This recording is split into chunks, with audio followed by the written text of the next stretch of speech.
Music মানে শুধু acoustic না। ঈদুল আজহাকে ঘিরে সিনেমা প্রেমীদের হৃদয়ে ঝড় তুলেছে শাকিব খান অভিনীত রকস্টার। পোস্টার, টিজার আর পিরিতি গানের পর সিনেমাটি যেন আগুনে ঘি ঢালার মতোই বাড়িয়ে দিয়েছে দর্শকদের উন্মাদনা। আর এবার সেই আলোচনায় যোগ হলো নতুন এক চমক, অর্ণবের স্ত্রী ও দুই বাংলার জনপ্রিয় সঙ্গীতশিল্পী সুনিধি নায়েক।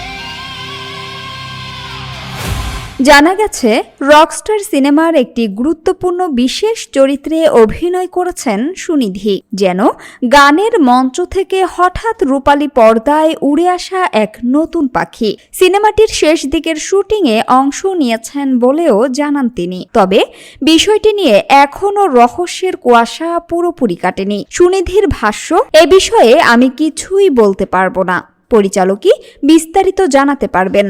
অন্যদিকে নির্মাতা আজমান রুশো পুরো বিষয়টি খোলাসা না করলেও বড় চমকের আভাস দিয়েছেন।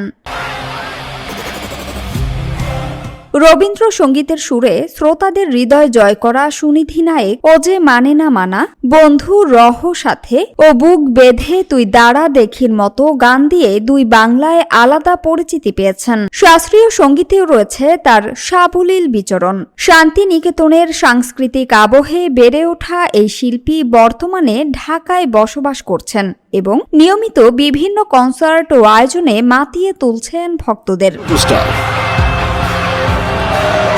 আজমান রুশো পরিচালিত রকস্টার সিনেমায় শাকিব খানের বিপরীতে অভিনয় করেছেন সাবিলা নূর। এছাড়া রয়েছেন তানজিয়া জামান মিথিলা। নির্মাতার ভাষ্য অনুযায়ী সিনেমাটির শুটিং শেষ হয়েছে, এখন চলছে পোস্ট প্রোডাকশনের কাজ। আগামী সপ্তাহেই এটি সেন্সরে জমা দেওয়ার পরিকল্পনা রয়েছে। সামিয়া সুলতানা, ঢাকা ওয়াচ।